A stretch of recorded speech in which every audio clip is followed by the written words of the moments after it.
Boa noite, igreja. Eu saúdo os irmãos com a paz do Senhor Jesus.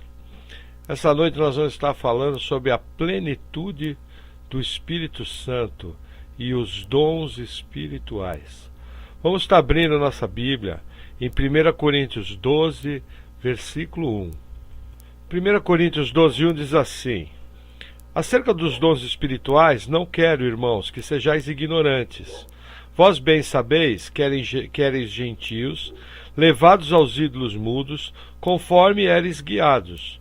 Portanto, vos quero fazer compreender que ninguém que fala pelo Espírito de Deus diz, Jesus é anátema, e ninguém pode dizer que Jesus é o Senhor, senão pelo Espírito Santo. Ora, há diversidade de dons, mas o Espírito é o mesmo. E há diversidade de ministérios, mas o Senhor é o mesmo.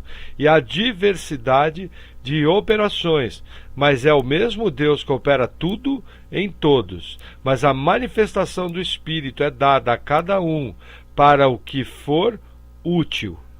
Porque a um, pelo Espírito é dada a palavra de sabedoria, a outro, pelo mesmo Espírito, a palavra de ciência, e a outro, pelo mesmo Espírito, a fé, e a outro, pelo mesmo Espírito, os dons de curar, e a outro, a operação de maravilhas, a outro, a profecia, e a outro, o dom de discernir espíritos, e a outro, variedade de línguas, e a outro, a interpretação das línguas.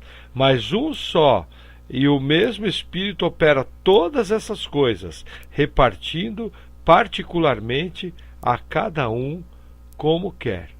Irmãos, o apóstolo Paulo nos deixou bem claro a importância de dominar essa área dos dons espirituais.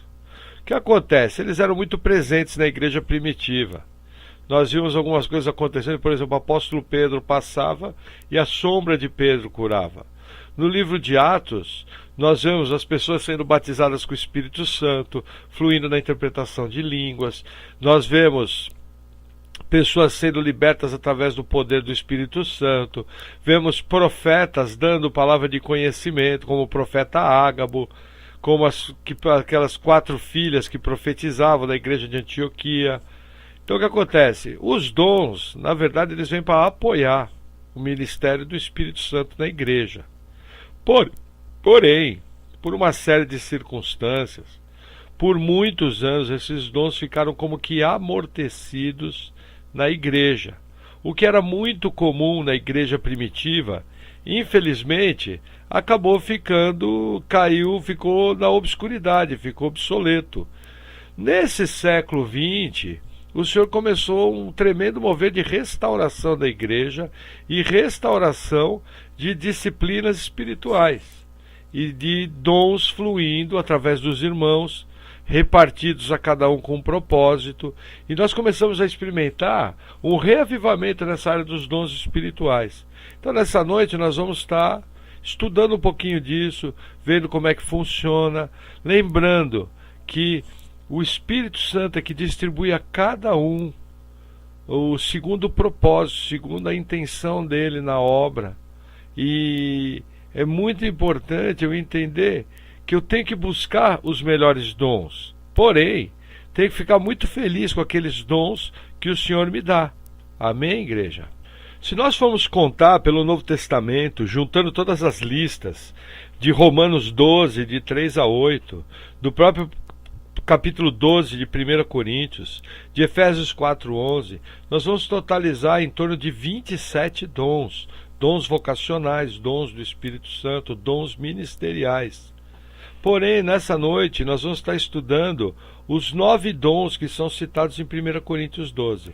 Eles podem se dividir, principalmente, em 3 categorias. Qual a primeira delas? Os chamados dons verbais. São eles: dom de línguas, interpretação de línguas e profecias.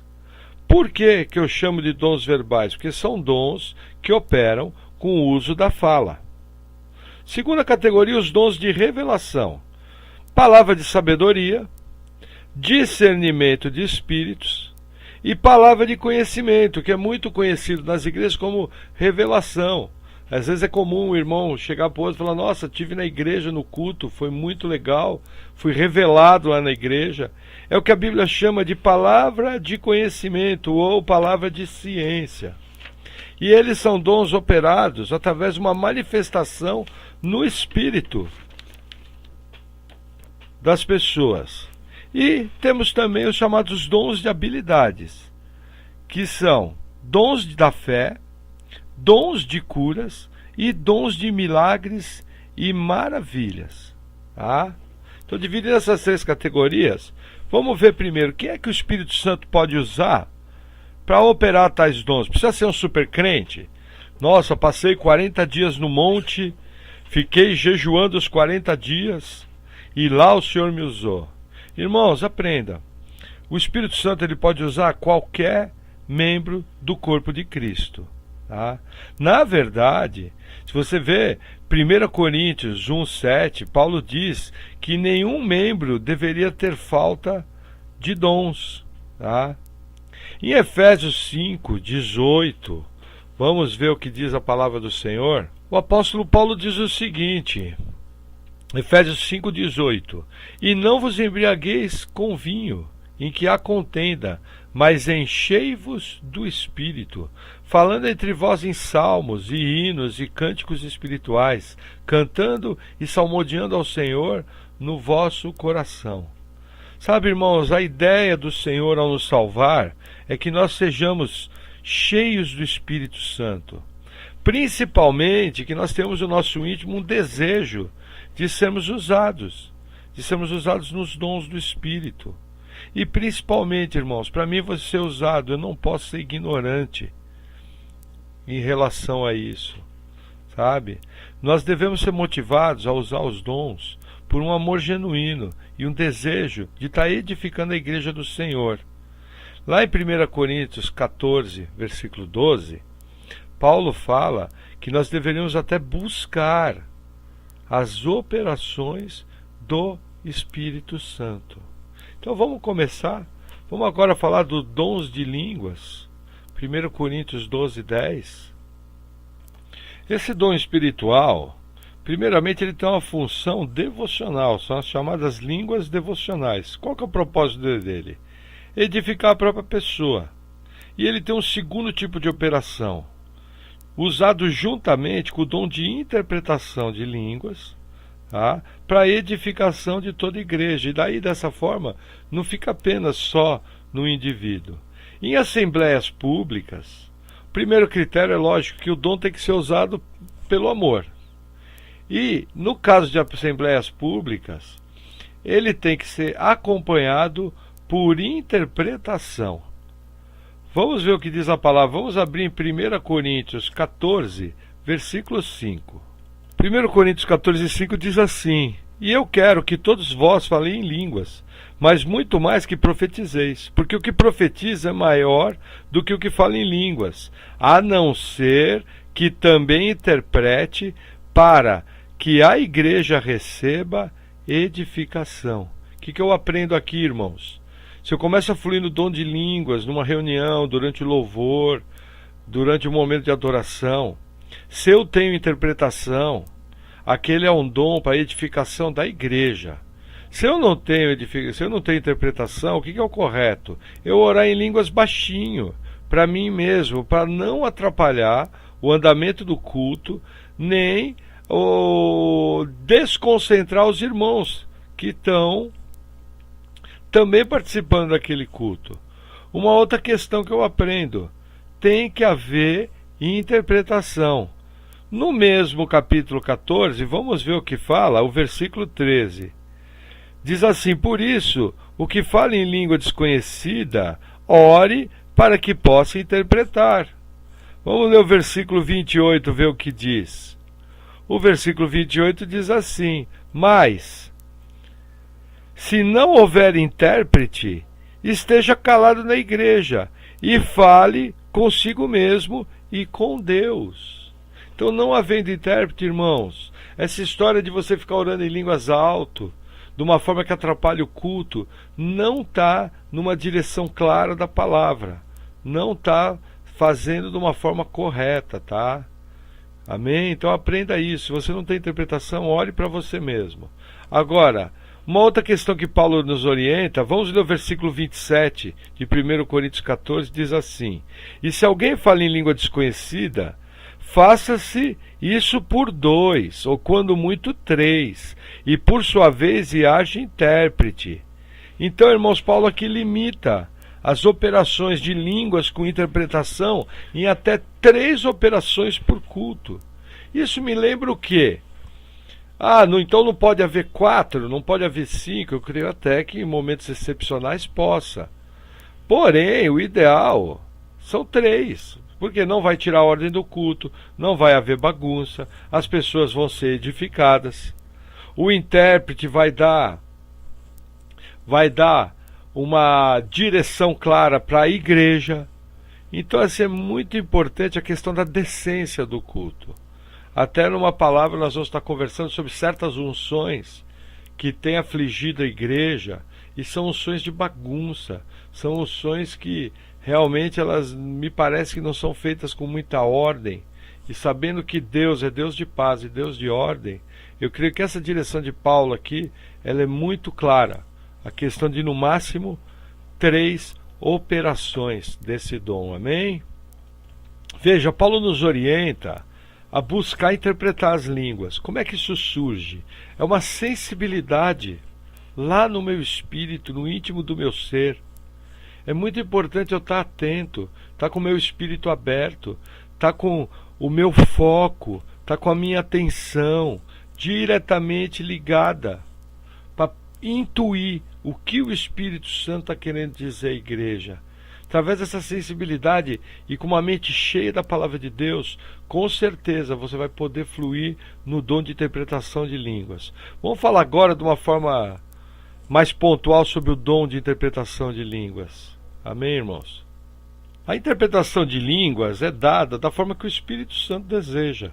Qualquer um que esteja cheio do Espírito Santo, ele pode ser ungido pelo Espírito para manifestar esse dom.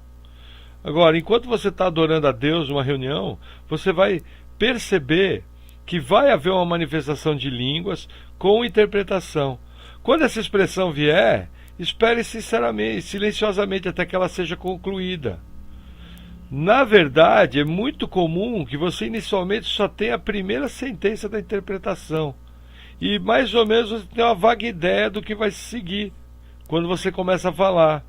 O que acontece? Da mesma forma dos outros dons, esse dom de interpretação é operado pela fé. Na medida em que você começar a expressar o que o Espírito está dando a você, você vai falar numa voz audível, numa voz clara, e tomando cuidado para não falar além da medida da sua fé. Evite também você buscar qualquer tipo de pensamento contrário, sentimentos ou ideias pessoais que pode atrapalhar a interpretação, sabe? Deixa os teus próprios pensamentos em descanso. E aí, dessa forma, a tua mente vai ser um canal limpo, porque o Espírito Santo possa fluir através dela. Quando a interpretação se completar, você vai sentir que o Espírito Santo terminou aquilo. Agora, não tenta interpretar a interpretação. Não chega para a congregação e fala o que você pensa sobre aquilo. Deixa a própria congregação julgar, tá? Após ter feito a interpretação, o melhor a fazer é você ficar em silêncio. Assim que a expressão tiver sido julgada, vocês vão ter uma direção clara do que o Espírito está querendo falar. O padrão que nós vamos usar sempre para julgar uma manifestação em línguas com interpretação é o padrão que vai ser usado para a profecia, é o padrão da palavra. O Espírito Santo nunca vai falar contrário à sua palavra, amém? Vamos agora falar do dom de profecias. 1 Coríntios 14, versículo 31 diz assim: Porque todos podeis profetizar, uns depois dos outros, para que todos aprendam e todos sejam consolados. E os espíritos dos profetas estão sujeitos aos profetas. 33. Porque Deus não é Deus de confusão, senão de paz, como em todas as igrejas dos santos. Amém? Quais as funções das expressões proféticas? Primeiro, eu posso chamar elas de palavras inspiradas pelo Espírito Santo. Tá? As intenções são as seguintes. Primeiro, edificar a igreja. De que forma? Fortalecendo os cristãos. Segundo, exortação. Reavivar. Confrontar. Desafiar os irmãos. Consolo. O Espírito Santo muitas vezes nos traz palavras de consolo e encorajamento. Frequentemente, profecias incluem esses três elementos. Agora, qual que é o problema das profecias? Existem alguns maus entendidos sobre as profecias. Primeiro deles, elas não devem ser confundidas com uma pregação. Muitas pessoas insistem hoje em dia que o dom de profecia é a habilidade de pregar bem. No entanto, uma pregação é um ensino, que é resultado do quê? Da meditação e oração e o estudo da palavra de Deus. A pregação ela é preparada detalhadamente na nossa mente, no nosso espírito, para que você possa ministrar ao povo. E, em contrapartida, o dom de profecia não é o resultado de nenhum estudo. Ela é uma expressão verbal e espontânea que flui através do poder do Espírito Santo. Então, assim, profecias não são pregações. Outra coisa, dom de profecia não é para predizer o futuro. Tá? Esse dom é para dar clareza e encorajar no presente, ao contrário de prever o futuro. O propósito é edificação, exortação, consolo, e não é a predição de eventos futuros. Sempre que há algum elemento de uma predição numa profecia, é porque está fluindo juntamente um outro dom, que é o chamado palavra de conhecimento ou palavra de sabedoria, que está operando juntamente. O que acontece? Se tornou uma gíria habitual dos crentes chamar todas essas predições de profecia, mas na verdade o certo é que elas são a operação desses dois dons juntos. Uma outra coisa, o dom de profecia não é para uma direção pessoal. Tá? Se nós tivermos necessidade de uma direção pessoal, a gente deveria orar e pedir isso diretamente a Jesus. Sabe? Também nós podemos buscar direções pessoais nas palavras da Bíblia. Uma expressão profética, se ela vier com uma instrução para o meu futuro, isso só deve confirmar algo que Deus já me mostrou no meu íntimo em oração. Trocando em miúdos, você está numa reunião e aí vem uma expressão profética dizendo que você vai abrir uma célula, você vai abrir um trabalho numa determinada cidade. Aquilo tem que vir a confirmar algo que você já vinha sentindo no seu espírito. Se não vier confirmar algo que você já vinha sentindo no espírito, é muito importante você estar orando, você estar julgando, você estar compartilhando aquela profecia e palavra de conhecimento com irmãos mais maduros, você está julgando através da Bíblia, para daí tomar uma providência, ter uma direção. Nunca se deve fazer algo porque alguém profetizou. Já vi muitas pessoas terem armadilhas, passarem por dificuldades por causa das chamadas profetadas. Coisas que não foram faladas através do Espírito, mas foram faladas através de uma contaminação. Então é muito importante você ter cuidado nessa questão, tá? Muita gente, infelizmente, tem sido vítima de espíritos de engano e achando que está fazendo certo, está fazendo errado, tá? O que a Bíblia fala mais sobre profecias? Você fala sobrenaturalmente aos homens, tá? A profecia também transmite a mente do Senhor Jesus à igreja. O profeta normalmente está falando para crentes, para edificação, exortação e consolo. Uma outra característica da profecia é que ela não requer nenhum tipo de interpretação. O dom de línguas requer um intérprete, mas o de profecia não. Agora, em 1 Coríntios 14, 24 e 25, vamos ler: mas se todos profetizarem e algum indouto ou fiel entrar, de todos é convencido e de todos é julgado. Portanto, os segredos do seu coração ficarão manifestos, e assim, lançando-se sobre o seu rosto, adorará a Deus, publicando que Deus está verdadeiramente entre nós. A profecia, ela convence o incrédulo, tá? Eles vão entender que Deus está se manifestando naquele lugar. Os segredos do coração do incrédulo vão ser manifestos. E o que acontece? Em aquele segredo sendo manifesto, com certeza eles vão se dobrar diante do Senhor e vão reconhecer que Jesus está operando naquele lugar. Em decorrência, vão adorar a Deus. A profecia também funciona para que nós, crentes, possamos aprender, tá? Isso não é igual um ensinamento normal, nós já falamos disso. O ensino de um mestre da igreja. Ao contrário, é um aprendizado de verdades espirituais através da unção do Espírito. Esses ensinamentos sempre têm que ser testados pela palavra de Deus, antes de ser digerido. Nenhum ensinamento do Espírito Santo vai ser contrário à palavra do Senhor, tá? O que Paulo também fala? Para esses dons também, todos deveriam desejar e procurar com zelo esse dom. Para quê? Para que você possa ser usado por Deus no encorajamento da igreja, tá? A pessoa que estiver operando esse dom, ela é responsável pelo seu uso ou abuso. O versículo 32 do capítulo 14 fala: e os espíritos dos profetas estão sujeitos aos profetas. Então você pode controlar e saber o que o Espírito Santo está falando. Você pode esperar quieto, ter discernimento, julgar no seu íntimo, daí passa a profecia. O que acontece? Não existe nenhum tipo de transe ou controle mental nesse tipo de dom, tá?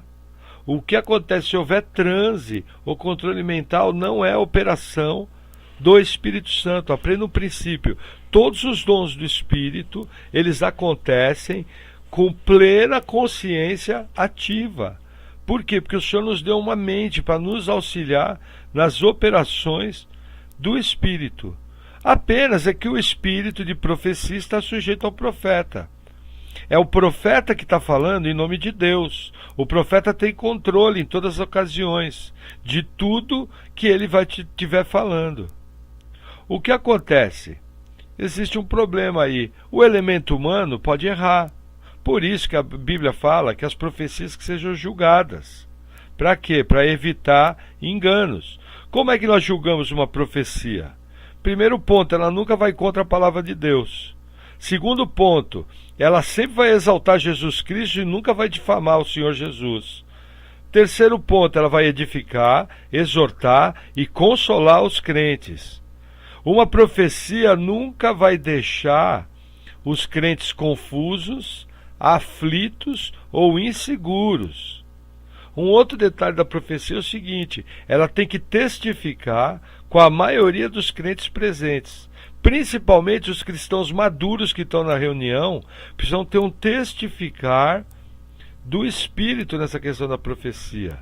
E uma outra coisa da profecia importante: uma profecia dada pelo Espírito Santo nunca vai quebrar o espírito da reunião. Ela pode sim mudar a direção da reunião, mas nunca o Espírito Santo vai operar na forma de atrapalhar a reunião e mudar o clima dela, tá? Se ela tiver um aspecto de prever o futuro, vai se cumprir. O que acontece?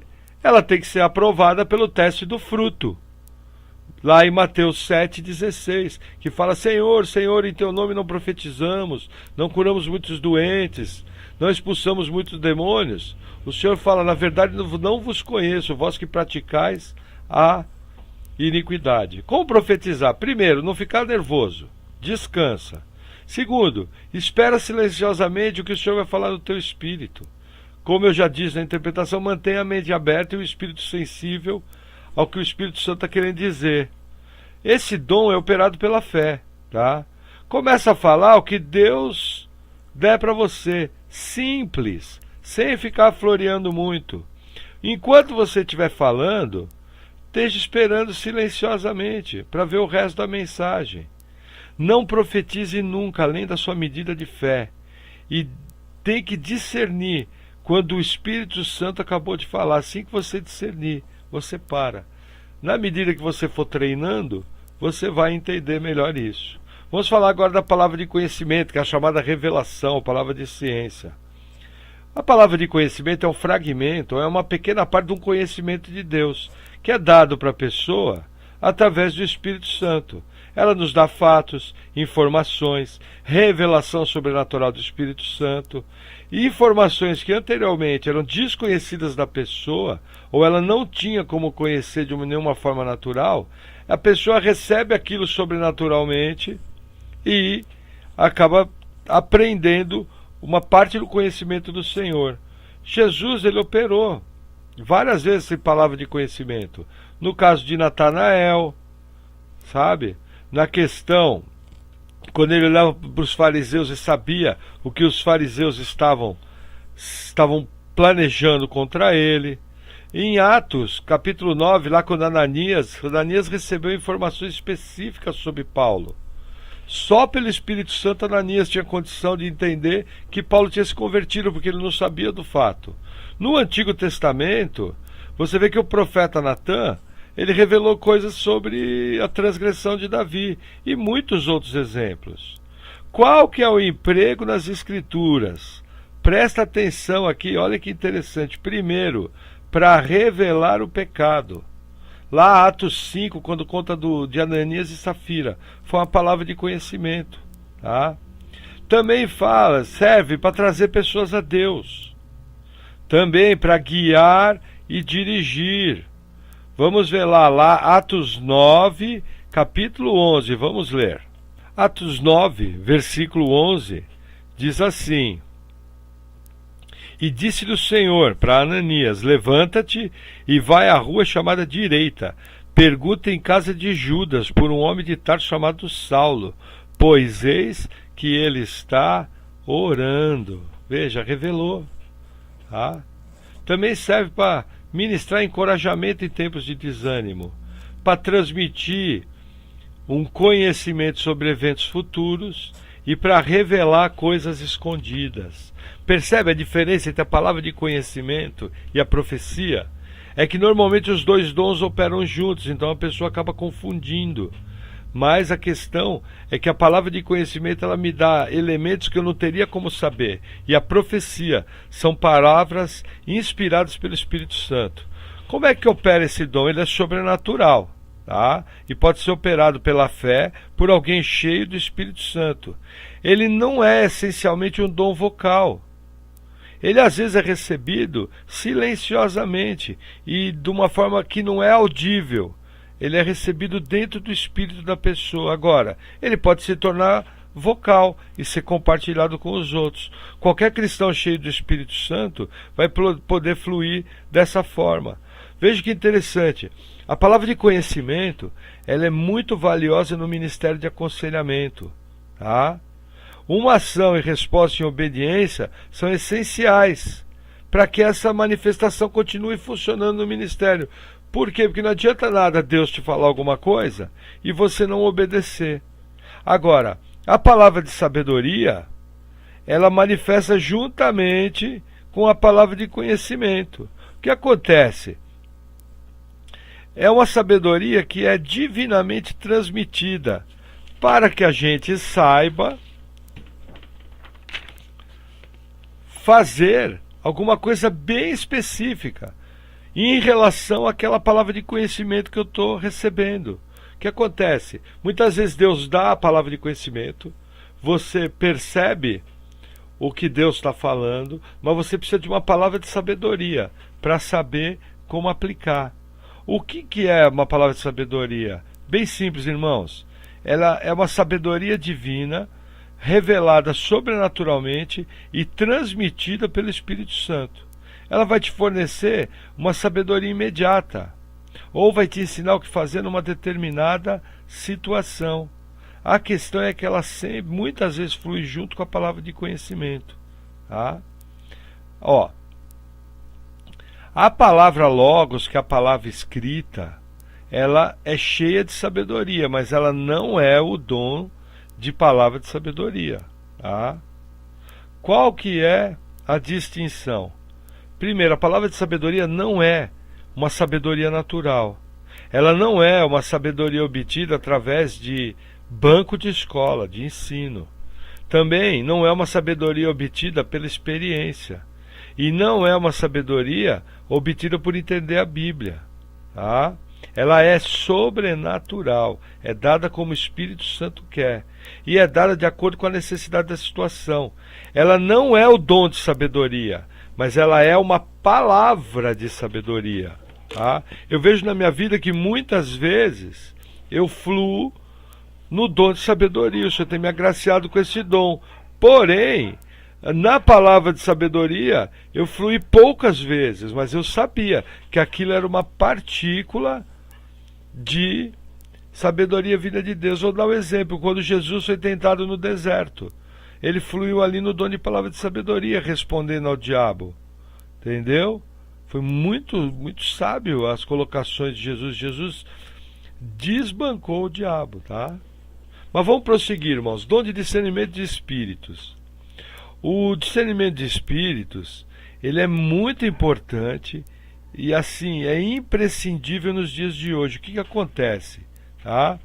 Se esse dom fosse usado hoje com mais frequência, juntamente com a expulsão de demônios, muitos problemas que nós enfrentamos hoje seriam minimizados. O discernimento de espírito é um dom de revelação. Ele é um dom divino, tá? Então o que acontece? Através dele, você pode discernir as origens de certas ações, de certos ensinos, de circunstâncias, se elas foram inspiradas por seres espirituais, anjos ou demônios. Ele é um dom mais limitado que o dom de palavra de conhecimento, que o dom de palavra de sabedoria. Porém, ele é muito útil em regiões que tem muito paganismo, em regiões que tem muita feitiçaria. E uma coisa importante, irmãos, hoje em dia as igrejas estão sendo muito visitadas por satanistas ou por pessoas comprometidas com o maligno, que são mandadas para as igrejas para arrebentar com a igreja. Normalmente, uma pessoa que flui no dom de discernimento de espíritos, ela vai identificar aquela atuação e vai desmascarar aquela pessoa, aquele espião no caso. Tá? Eu mesmo já aconteceu de eu estar na igreja e quando eu abri meus olhos na minha frente, tinha um satanista infiltrado fazendo encantamentos contra o pastor. Na época foi a primeira vez que isso aconteceu comigo. Eu lembro que eu fiquei impressionado, mas eu sentia no meu íntimo que tinha alguma coisa errada. Quando eu abri os olhos, eu vi o que estava acontecendo. Ele me mostra as atividades dos espíritos e me capacita a distinguir se uma atividade espiritual tem origem divina, satânica ou humana. E além do mais ainda revela a natureza dos espíritos que estão operando. Hoje em dia é muito fácil você confundir obras do espírito de Satanás com as obras do Espírito Santo. Por quê? Porque Satanás tem tentado falsificar os dons do espírito. Ele é conhecido como enganador, pai da mentira, entre outras coisas. Muitas vezes as falsificações deles são muito bem feitas e são totalmente enganadoras. Se a pessoa que flui no dom de discernimento do espírito não estiver presente, a igreja pode ser enganada por atividade demoníaca. Imagina muitas coisas que acontecem hoje em dia porque pessoas não têm fluindo nesse dom, como é o caso da pitonisa, que Paulo expulsou o demônio de adivinhação dela. Vários dias ela andou atrás de Paulo falando: esses homens são servos do Deus Altíssimo e vos apresento o caminho da salvação. Ela estava mentindo? Não. Mas Paulo, constrangido no espírito, discerniu que aquilo era um espírito de adivinhação e expulsou aquele espírito maligno. Tá? Hoje em dia, o dom de discernimento de espírito está apresentando um reavivamento, sabe? Ele tem tido, muitos homens de Deus têm tido uma renovação desse dom e tem fluído de uma forma especial. Por quê? Porque é necessário destruir as obras do diabo. Hoje em dia tem tantos demônios no mundo quanto havia na época de Jesus. O propósito deles é destruir a igreja, destruir a oração, destruir o ensino, entendeu? Ele é muito importante em lugares onde existe muito espiritismo, satanismo, ocultismo, em terras pagãs. Como ele funciona?